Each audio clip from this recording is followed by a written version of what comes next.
Hello humans, Master Dinner Flags here, bringing you the low quality content you deserve, and today I wanted to show you, oh, that's not what I want to show you, this little icon right here, Platinum 1. It is the highest rank you can achieve currently in Master Duel. Now, what was I playing, you may ask? Well, you shouldn't ask, because the title should just tell you what exactly you're going to get, so if you couldn't figure that out, I would recommend turning your monitor on and the volume on as well. But, let's go over it. It is Lunalight. So, this went over a few changes, because I don't just want to talk about Lunalight, or the deck, or whatever.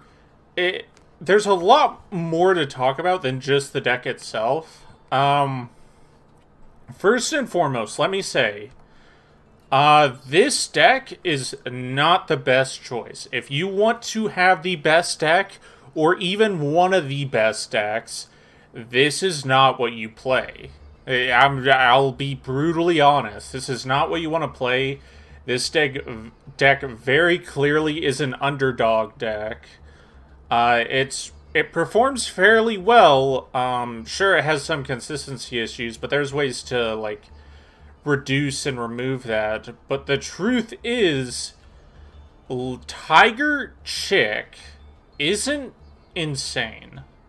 I know that's crazy. Like, 2 years ago, people said, oh, Tiger Chick's insane. It's this. But in reality, as someone who's played Lunalights, like the package of Lunalights that were just announced in like the Sisters of the Rose or whatever, since like 2019 effectively, the start of 2019, as someone who played that full time until they were banned and then coming back to it, I can tell you that if you only have Tiger and Chick, your plays are pretty mediocre.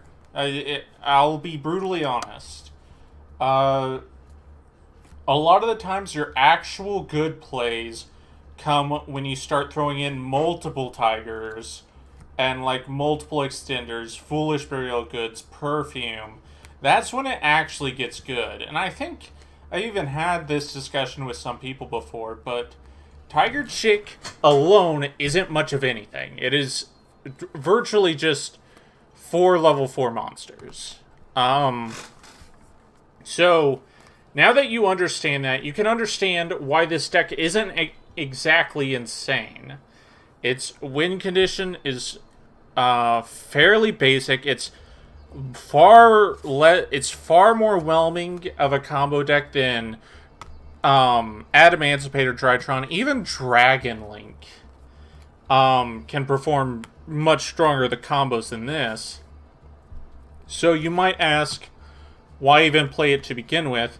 The reason I chose this is because it's like, excluding the staples, there are only like rares and super rares in here. And even the extra deck doesn't have a lot of ultra rares in it. It was very easy to make, and I wanted to test it because, like I've said this before, Lunalight is like the last truly meta-relevant combo deck I've enjoyed. All the others I haven't really enjoyed as much as this, just because Lunalights is a very flexible deck, and you can change its win condition very easily.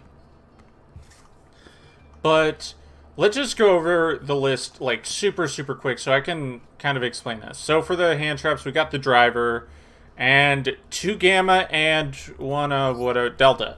The reason I'm playing Delta mainly is because there's not 3 Gamma, but also, if you're searching with Lambda, sometimes you actually just want to search a spell negate, because it's more relevant against the matchup. But, this package is very nice, and it's very helpful. Gamma is such a powerful card. And then, Maxi. Yeah, I hope you guys, if you've been playing Master Duel and you've never played with Maxi before, you now know what Maxi is. It is not really a card that prevents combo. What it instead does is promote combo to be as, like, sacky as possible. Which is why I don't think this card being legal serves any great function. It just steals games from time to time, and I don't think we need more cards like that. Uh, and then finally for the hand traps, triple ash. I thought about like bumping it up to 11 hand traps and going 2 effect veiler, but like Eldritch.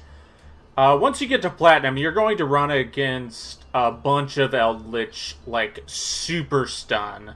I like to call it, because it's effectively just 3 Eldritch in the main 3 Eldritch in the main deck, a handful of consistency spells, and then an endless barrage of trap cards that just don't make the game playable.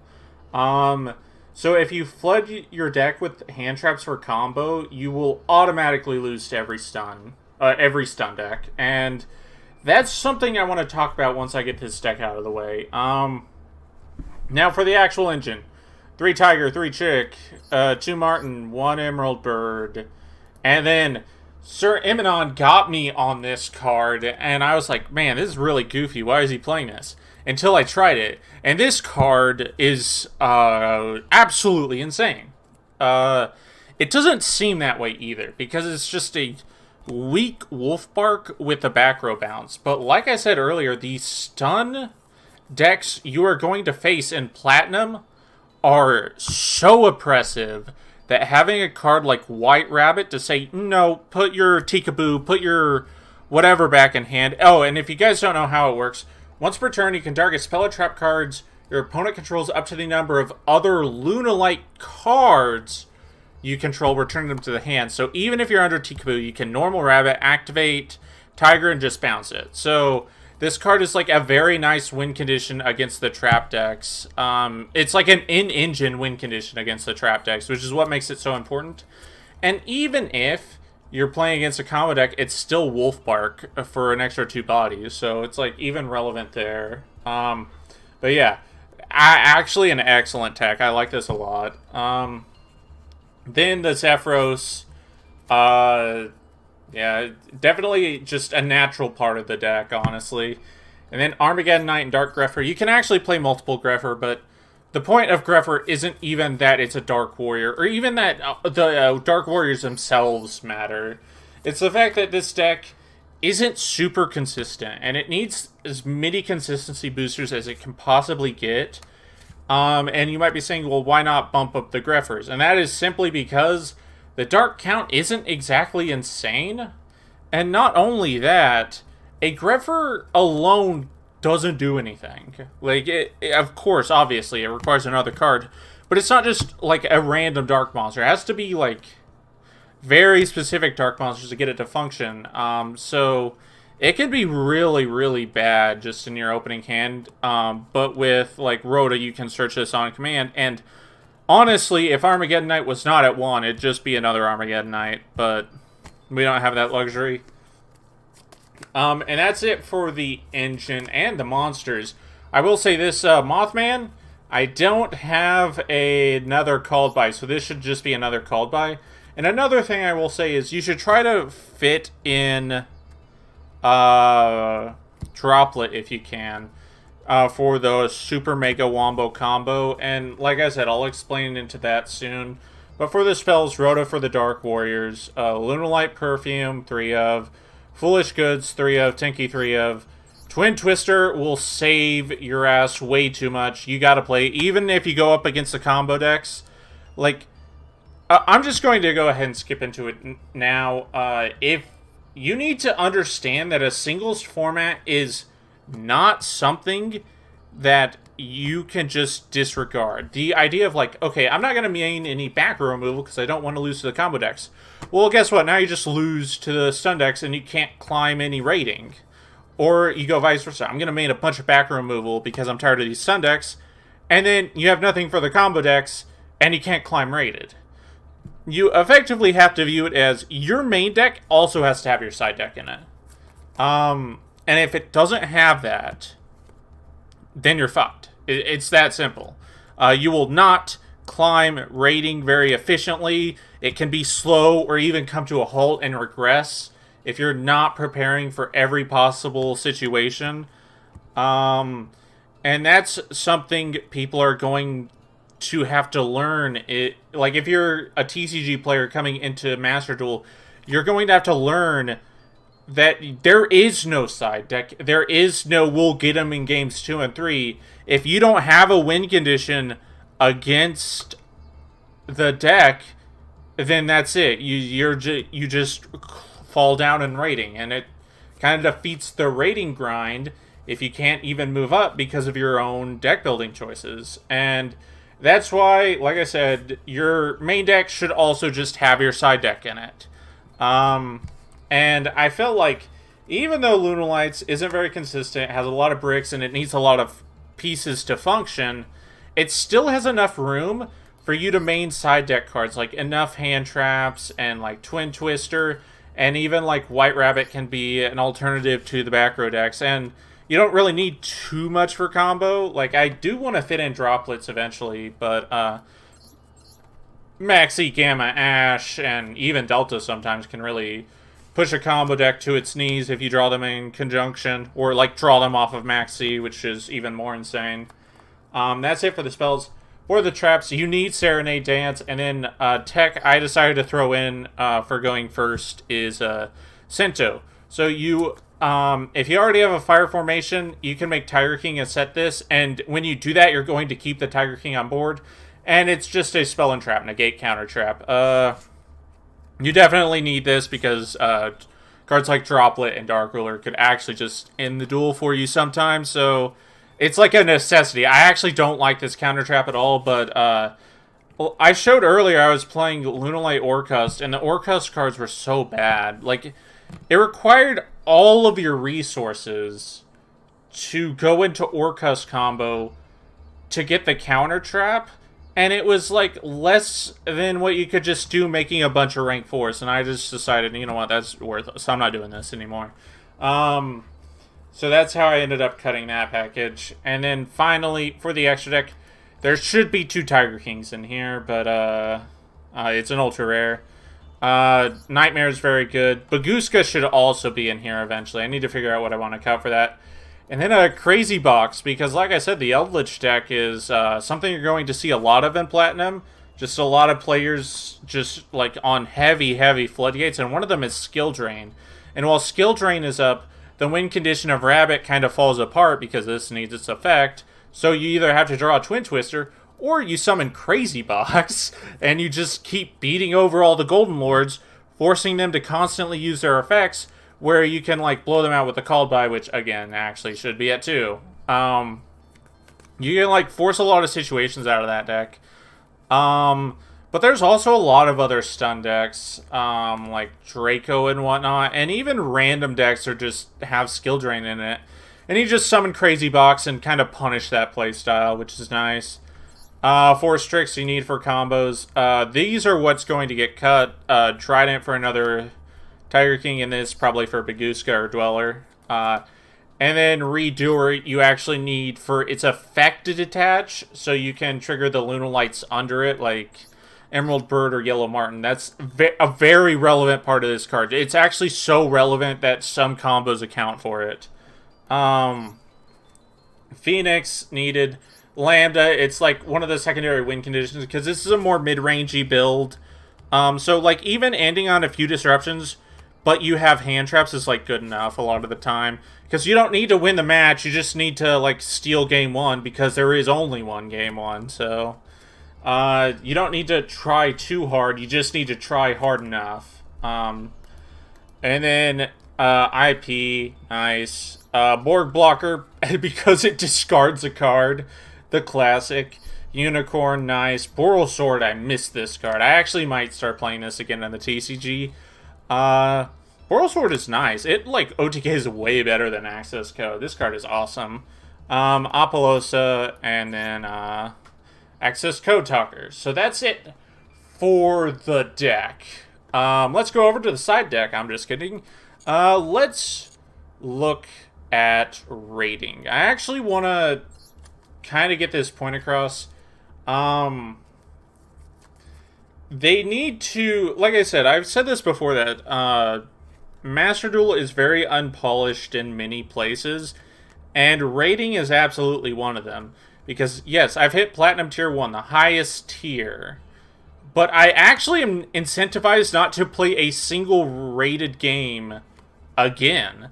Because if you lose a single game, you get knocked back down to Plat 2. Which I feel is very, very... Like, that sounds very dumb. Like, you're just saying, okay, once you reach the max out, don't do anything, because you can't lose it, but also, there's no gain in risking it either.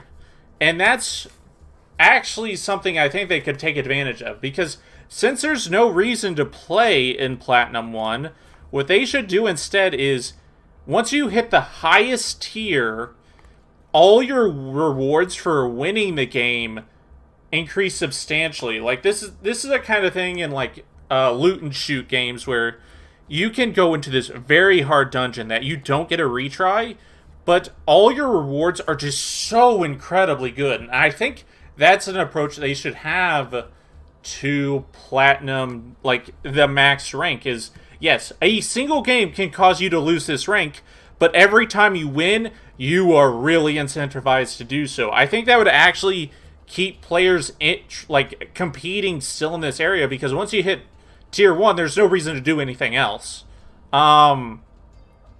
Which is absolutely not what you want to do. And you can't even say, ooh, well, doesn't it force people to buy cards? Well, yeah, it does. Because if they want to constantly stay at the top tier as long as possible, they need to have the best decks to do so, to get the best rewards. So I think that's definitely an approach they can take, or they could just have a more just logical rank system where, like, you can fall out due to inactivity, and, like, it's a thing to maintain the rank as well. But I don't know, we'll see. Like I said, I don't think this game is actually finished.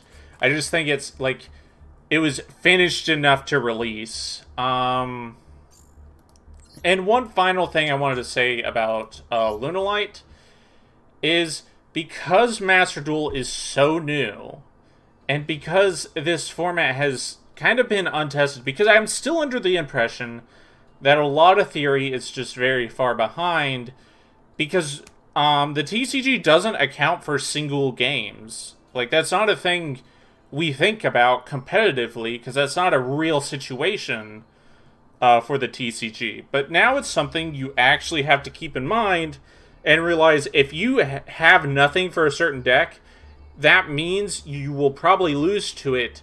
So is your game plan to just hope you don't run into it? So that's something to keep in mind. And also keep in mind, I'm going to be totally honest, it was annoying to get to Platinum 1 from 2. Like, I started, like, at 3 with only 2 more wins, and, like, 10 games later I got it. So it's definitely a slugfest to get there.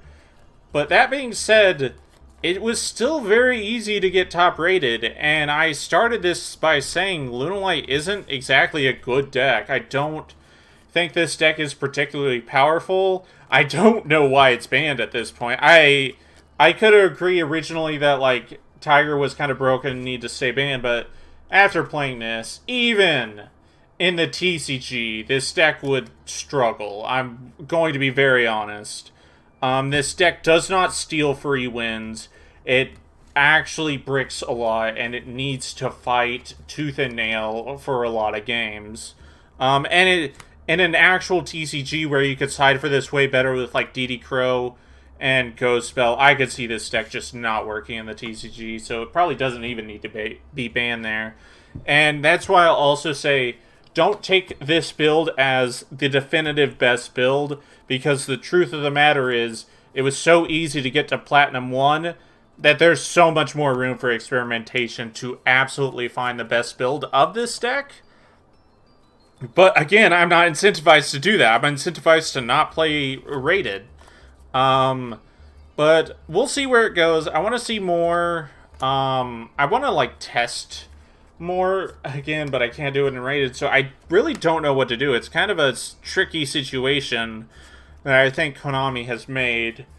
But yeah, that's basically it. Thank you all for watching. Hopefully you enjoyed this video, and hopefully this deck inspired you to build something along the same lines of, like, something really unique. I